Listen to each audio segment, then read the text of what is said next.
The education piece of this is a big part. I had another contact of mine on, and she's raising funds for Aboriginal education, Indigenous education, right? Which is another of those causes. What would be your additional tips now for people that are going to fundraising? Like, as a director, as an operator, what do you now personally give your attention and energy to get that that awareness, a newsworthy piece rolling as best as it can?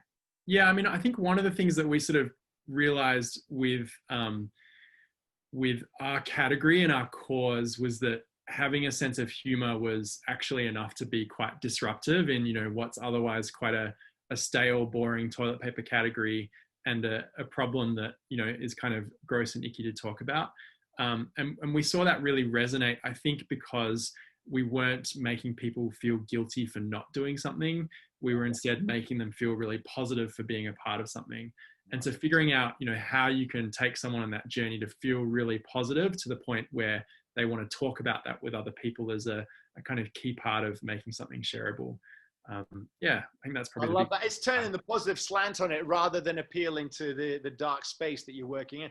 And what about, because engaging with commercial partners as well, right? Because I'm sure that's part of the model if you can get your commercial partners on board with this. I mean, even ideally, every office block that's got toilets around Australia would be regularly supplying, restocking with you guys, right? Potentially. But how do you engage with those sorts of orgs as well now? Have you strategies around that?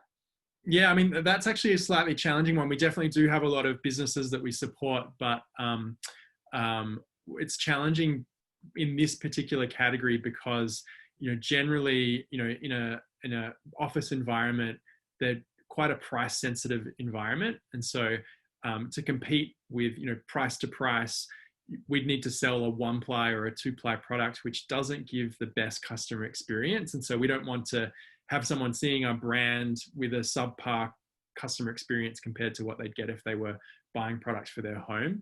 And so we love supporting businesses in those spaces, but won't always be as price competitive as what some other brands that are going in there with, a 1-ply offering, for example, would look like. And so that's been a bit of a challenge to, figure out where do we have the right to exist and where do we not want to play. And I think that ultimately where we've ended up is a good place, but it's taken us a while to figure that out. I wouldn't be surprised if you see some move there, right? Because another guest I've got here is Latia Curry in the US, actually, and they talk to brand advocacy and brands getting momentum by the CSR, their corporate social responsibility. In the last few years, that again has become another hot topic. And we see where it backfires, right? Where brands get behind a cause, but you can tell it's kind of just to get the scene back in that cause, not necessarily authentically behind it. The second is, of course, the one you're talking to there, tangible value, right? The money, the bottom line dollars. The brand advocacy now is rising above that to some degree. And so I wouldn't be surprised if you start seeing another shift in that space, if that's been a roadblock. But how have you seen corporate social responsibility shift as well, maybe in the time that you've been operating this 7 or 8, going on 8 years or so? Yeah, I mean, corporate social responsibility shifted in a massive way. I think, honestly, I'm more excited about what the next 10 years look like than what the last 10 years look like. Yeah. And to put that into context, I think corporate responsibility today is kind of where sustainability was at 10 years ago. And if we rewind 10 years, Tesla's just IPO'd at $1 billion. Swell, reusable water bottles and Keep cups, reusable coffee cups were kind of just starting to get started. And carbon neutral was a term that was kind of being used by early adopters.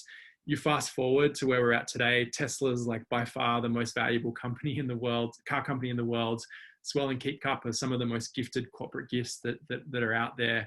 And, carbon neutrality is now, by some of the biggest companies in the world, like Apple, who've said, we've got this plan to get to zero carbon, they're showing that it's actually a core part of making profits is being responsible with the environment. And I feel like that's where, CSR is at that same tipping point that sustainability was at 10 years ago, where companies are realizing, with especially movements like Delete Uber and Me Too, for example, we're seeing that companies need to be good corporate citizens and not have toxic work cultures in order for customers to feel like they want to be a customer of that business. Yeah. And so that, we're at the start of that journey, which makes me incredibly excited to think about what the next 10 years would look like.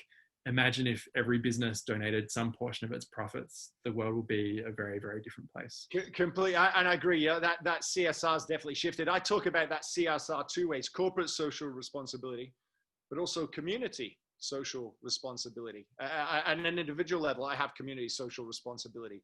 As a larger community, we all have that. But it's kind of both sides are really being raised in profile. Part of that, I think, is the generation that's coming up that are now part of buyers, users, decision makers even, and they seem to be more on top of this, right? That's one of the reasons it seems to be. Do you find that? Are you found with the people you engage with, there's a generational thing at the level you talk to that makes an impact in that regard? Yeah, I mean, I think that particularly we see that with new businesses that are getting created today.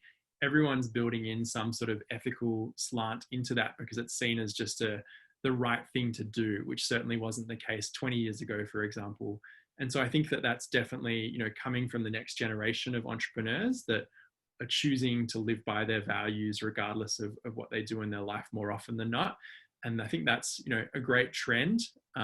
Where does it come from? In some ways it probably comes from having a bit more comfort, particularly in the Western world where, our economies have grown a lot. And so now, I guess we're seeing some evolution around, not just needing to make a profit for shareholders, but thinking about how do we kind of look after people a bit more broadly than that, which is hugely exciting, I think.